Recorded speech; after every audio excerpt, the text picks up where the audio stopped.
When I look for engines to tear down on this channel, I like to look at the comments as my shopping list. I see lots of common requests for engines that haven't been done yet. Some for engines that have, which that doesn't mean that I will never do another. But some of these requests I just haven't been able to fulfill, whether it's too reliable and I haven't found a blown up one like the GM 3800, or perhaps it's too exotic and expensive and those cores never get returned. Or maybe it's an engine that isn't offered in North America and I'm just not going to see it. Sometimes I feel like I'm just not at the right place at the right time.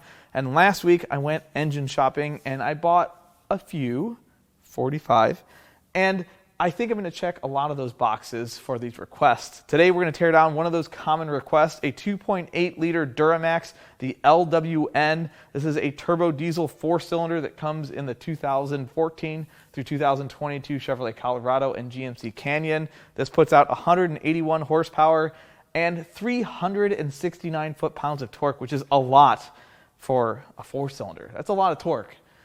Now, these engines are really expensive, and I think there's good reason. I don't think that they're terrible. I haven't heard that they're bad.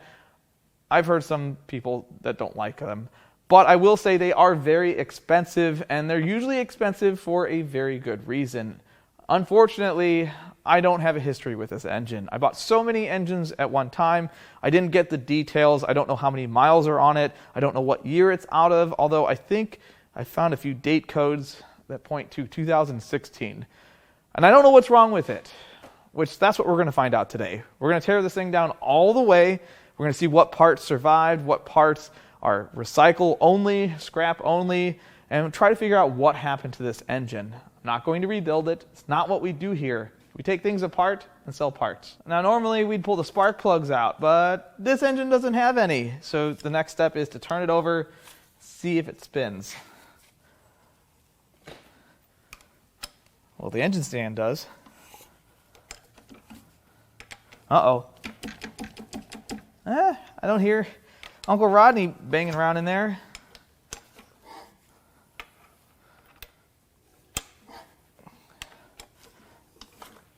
It's compression, I think.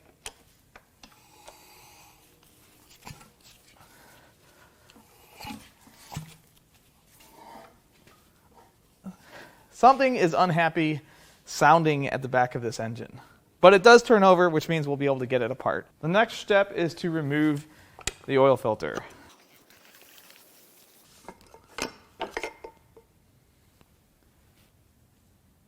Okay, it's dry.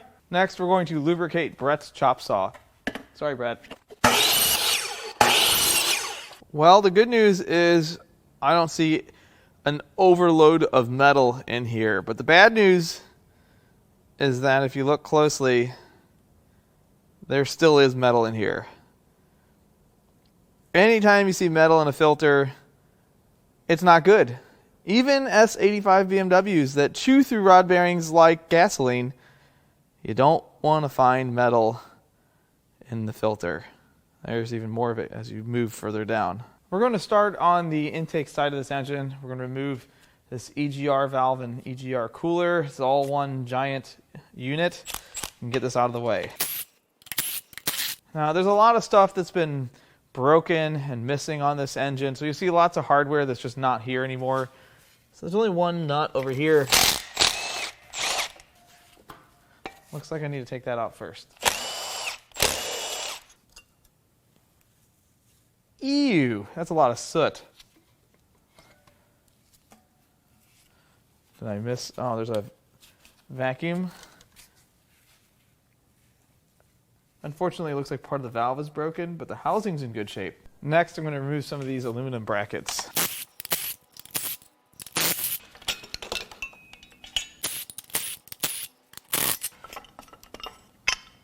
Remove this fuel line.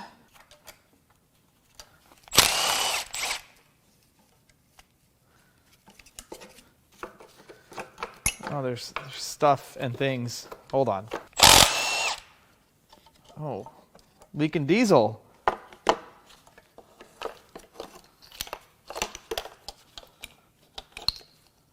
Okay, well, I'm going to get the fuel rail out of the way next.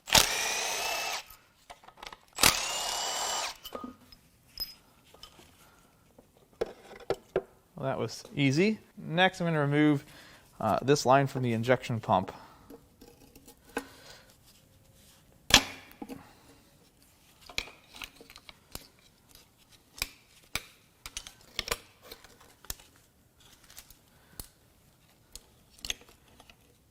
Okay, where's the other end of that go? Oh, that's this right here. I can't even tell what that connector looks like because it's so dirty.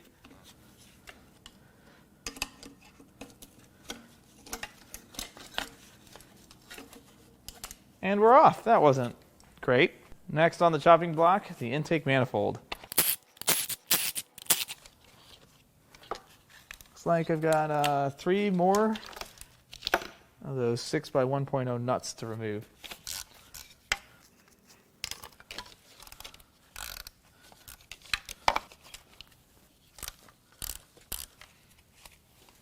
Next, this should come right off. This should just pop right, oh, there we go. And we're off. Well, if you thought that direct injection was bad, this is worse. Can't really see whether it's good or not because there's so much soot.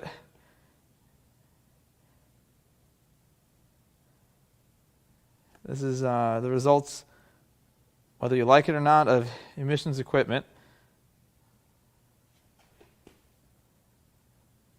I don't see anything terrible. It's just dirty, although the rear of the engine seems pretty wet. Next, I'd like to remove the injectors. I think some of them are just sitting in here. Nope, that one's in there. So I just have one to fight. Nope, they all came out.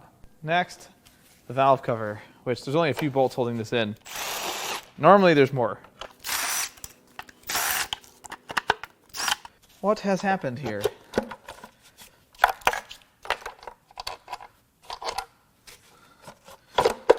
Well, this is what is going on here?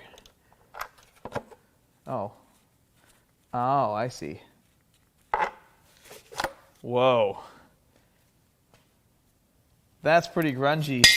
Hey, there's an extra bolt in here. The amount of sludge and soot in the oiling system is astonishing, but I'm not surprised. This is just how these like to look after lots of miles. It's pretty common for emissions diesels. Next, the crank pulley. And now the timing cover.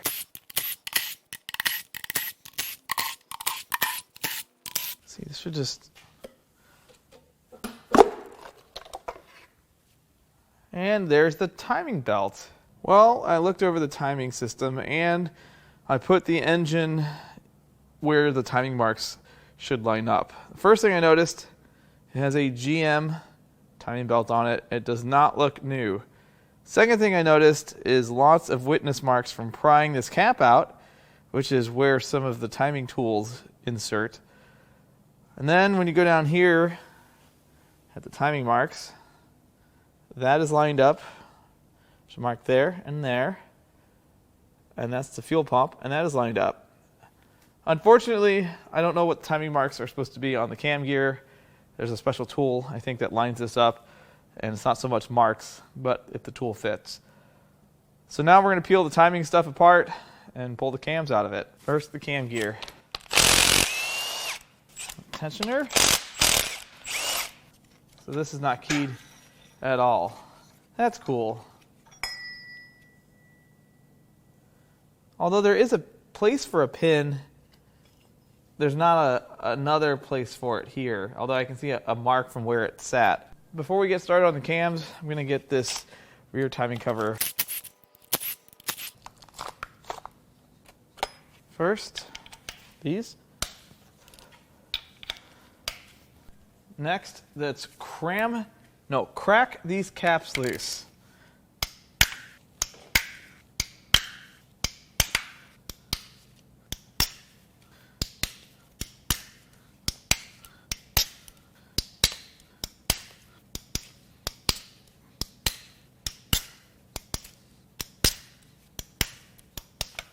In case you're wondering, these are M8 triple squares because they can be.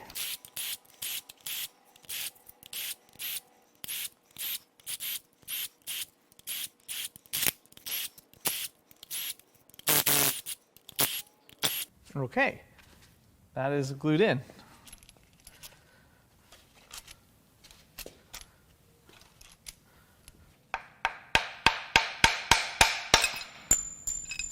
It's fine. These appear to be in a slight bind, except for this one. This one, however, don't ever do that. Well, I did spray this down with some brake clean because these parts were absolutely filthy. And they're actually in not so bad of condition. There's a few scratches, a little bit of wear. That's just dirt. A little bit of wear at the tips of the lobe. Caps have a little bit of wear as well. I mean, with the way the oil looked in this thing, which again, that's pretty common for an emissions diesel. I'm not going to say that this one is worse than others, but that dirt finds its way in places and it's going to cause some issues here and there. But still, considering how the oil looked, pretty decent. So the cam journals look pretty good too, but man, that's a lot of sludge in this engine. It's really hard to point fingers at extended oil change intervals, but it's also very easy to point fingers at that, especially when you have an engine that generates so much junk in the oil. I think you should change your oil more often. All the rollers felt pretty good. I don't see anything jumping out at me. Time to get the head bolts out. Think these are going to be tight? Well, I almost hope they are. Yes, very much. This is a 3/4 inch bar, and I don't know if you can tell how much deflection there is when I pull on this.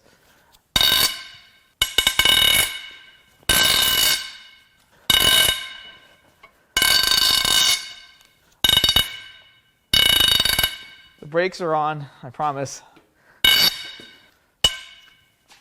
Uh-oh. That one wasn't tight. That one's very tight.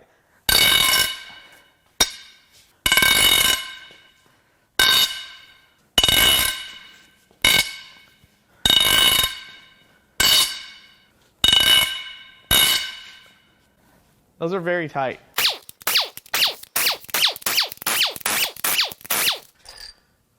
Those are some meaty head bolts. Hopefully this head just pops right off. Let's see. Okay. Uh-oh. Uh-oh. Big uh-oh. That's not good. We have problems. This is definitely not a good engine. First, let's look at the cylinder head. There's a bunch of buildup here. And that doesn't really exist. I lied. That kind of exists in some of these other ones. Actually, this one has a bunch of dings in it. That's cylinder 4, and there's a whole bunch of dings, like some debris went through there. Cylinder 3 looks okay. 2 looks okay, and then 1 has that buildup. But I don't see any damage except for those little craters left by something going through here. Head gasket looks pretty decent too.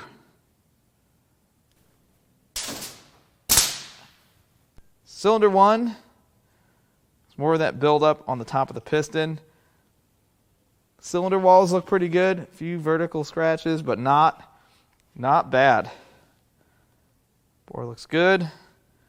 Cylinder 2, similar story. A few more scratches. And then we get to cylinder 3. It's got a cracked piston. That's not good for compression at all. More vertical scratches. But that's not even the bad one. You see, we've got this religious piston here because there's a hole in it. And it looks like it's cracked all the way across. And it's got deep scratches in the bore, really deep. Now, what do you think causes that? this a fueling issue? It looks like it's got a hole torch through it. That's going to be cool when it comes out. Now it's time for our test.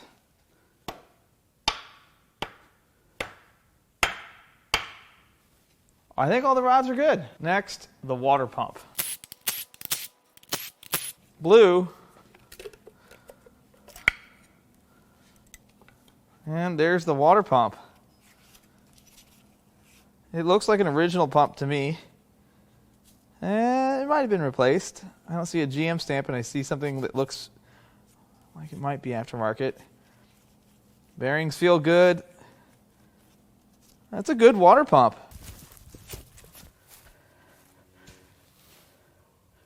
Next, I'm going to try to get this pulley off of the fuel pump. I don't think this is going to work.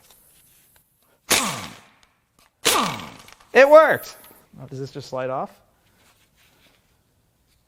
Nope. We're just going to give it a little tappy tap. This is fun. This black bracket is kind of in the way.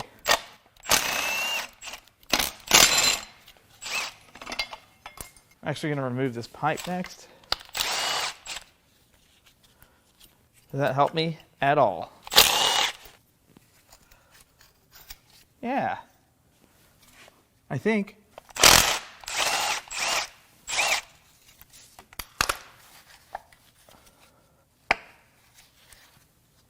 This should do it, right?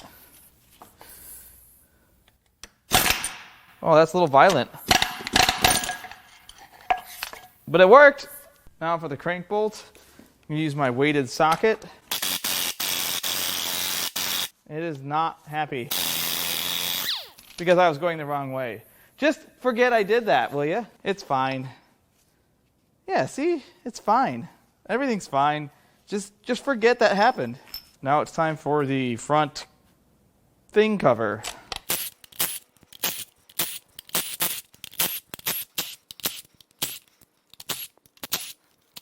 Now I think this will just pop right off.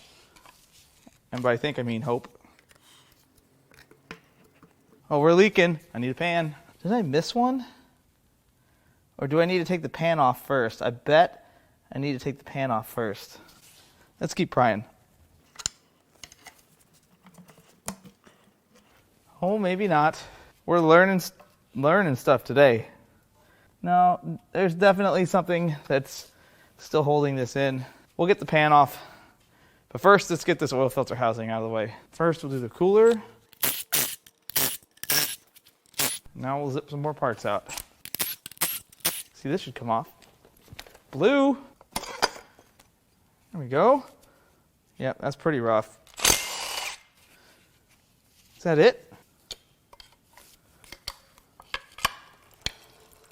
Now we're leaking a little. There's our filter housing. I don't see any damage there.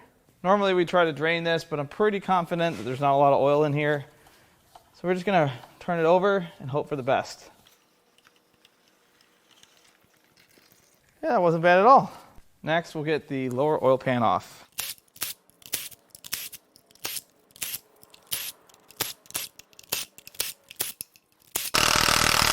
Well, that worked out kind of in my favor. Because this engine tumbled down a mountain, the lip of this oil pan was bent into the bolt that holds the lower pan to the upper pan. And when I removed it, it peeled the edge of this up. Kind of made my job a little easier. Not a lot easier. I guess we could always try. Well, check that out. So much forbidden glitter, but it's very silvery, which I would tend to think is from that piston. And I know you might be saying, why did you destroy that lower oil pan? Well, first off, it was already kind of screwed up. Second, I don't really sell parts that you can buy for $30 new. Now, I haven't really priced these, but I have never seen a stamped steel oil pan that was expensive. Now look inside the crankcase. Can't really see anything because it's just a dark abyss. There's no debris in the pickup, and that's what we're going to remove next. We're going to get the pickup out so that we can pull the upper oil pan.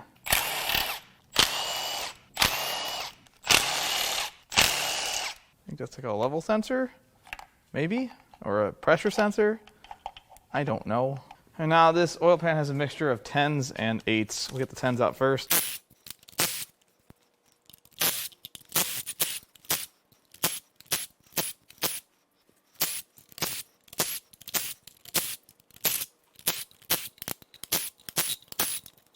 I think I got them all.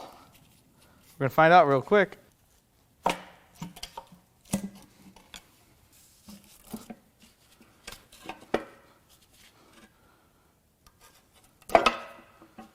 Yep. There's the upper pan. It's got a nice metallic hue to it. It appears to be in pretty good shape. And there's why the front cover won't come out, because there's a oiling tube. Now we can unbolt this. So much easier when all the bolts are out. That's a vacuum pump right there. That's neat. Now it looks like the sensor I pulled out may have been for maybe that's a variable oil pump. And it's pretty common for GMs to have that during this era. So now we're going to see if we can get these 13 millimeters out and remove this whole cassette. Let's see, is that all it takes? No, that's still bolted in. Now comes the question of which bolts? That one. That one. That one for sure. That one as well. Are there any more? Let's give it a little try here. Nope. We did it. Something is unhappy here. Wow, that is heavy. So this is the balance shaft cassette, and the oil pump is right here, but I am not going to take this apart. I know. I'm sorry. Look, this looks like a lot of time, and if I get through this pretty easily, then maybe I'll add this to the end of the video. Now we'll pull this windage tray. Is that what you would call this? Ooh, it's aluminum. Next, we're going to turn the crankshaft so I can get on all 4 of the rod caps. Just like so.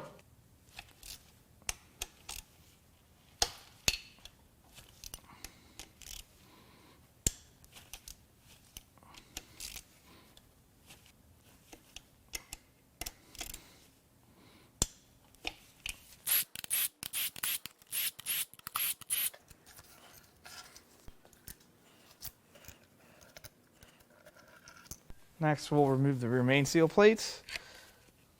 What is this? It's gone, that's what it is.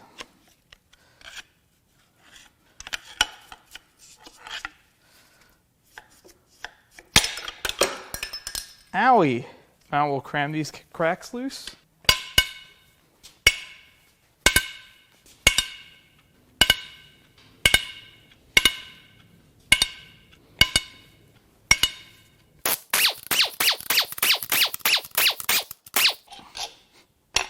Oh, the gear slide's off. Let's see if I can pick the crank up and get that cap loose. No! It just laughed at me. I got an idea. Well, I moved it a little bit.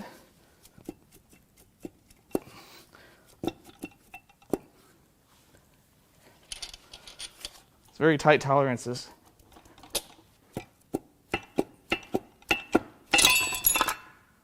Well, that's one way to do it. All right, let's see if we can get these out pretty easily.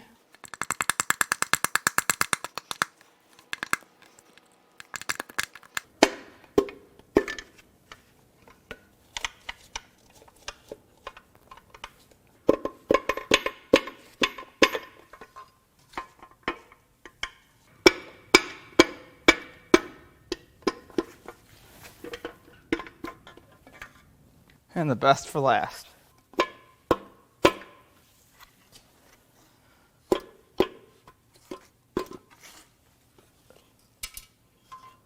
The rod bearings have quite a bit of wear, but they're not really scored. They're just worn. Just a little bit of scratches, but it's really not too bad.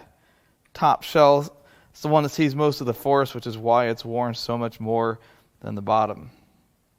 And they're pretty uniform. The rods all look pretty good. Some of the pistons look good. These look pretty decent. Rings are freed. Not a ton of vertical wear. A few deep scratches.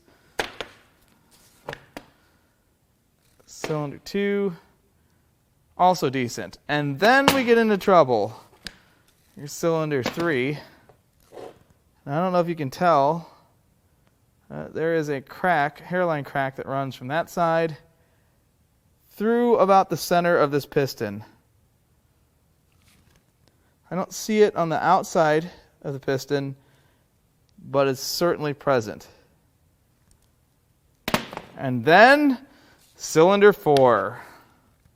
Cylinder 4 has a hole that leads all the way to just above the wrist pin.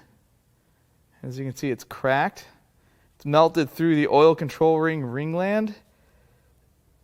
And there's some damage from debris from that. Whatever occurrence happened there. And this is cracked through pretty much the entire piston. Now, I know I said this before, but anything I take off of these engines is for sale. Even if it's junk, if you want it for your desk, you just got to send us an email. This stuff usually doesn't make it to the website that quickly. Here's the main bearings. They look pretty decent. And the crankshaft is beautiful. I don't know if there's any value here. I would imagine that it's worth something, but I also don't know what the common problems are with these engines. So it could be a situation where there's not a lot of demand. Now we can get a better look at the bores now that the pistons are out of the way. Cylinder 1's decent. Cylinder 2, also pretty decent. A few vertical scratches.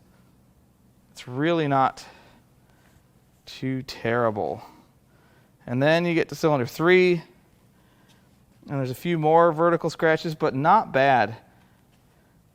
But cylinder 4 is not good. Like, there's part of a melted piston fused to the side of the bore. And some of that debris, when that event happened, went up and pretty much destroyed the bore. At least it will need machine work. Everything else would probably clean up with the ball hone, but this one will not. Now, I don't always make this a habit, but we're going to pull the circlip out and slide the rod out of the piston. Just need a little pick. It's still in the zip code somewhere. There's a wrist pin. I don't think there's anything that could break that. Rod looks good. A little bit of wear in that bearing, but not bad. And it's hard to see.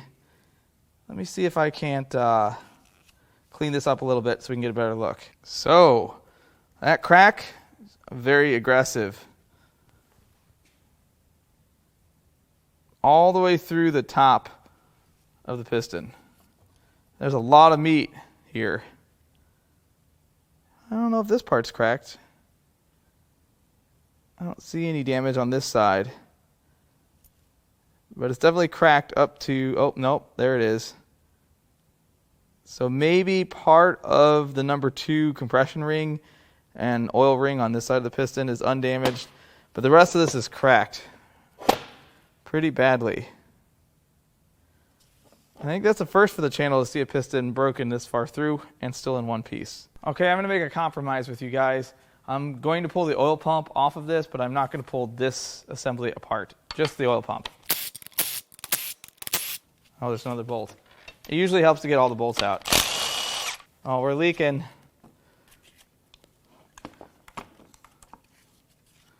Oh, we're leaking a lot faster than I expected. There we go. All right, let's give this a brake clean bath and we'll inspect.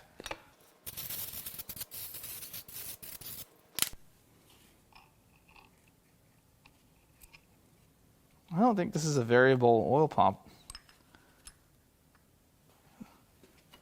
More clean. Well, these are actually in pretty good shape. There's a few signs that a little bit of debris ran through here, which we kind of expected that. Housing, pretty good shape, but a little bit of damage. The rotor. Focus, will you? There we are. That looks pretty good. I think this would work just fine. So if you're wondering, this is what these look like when they spin.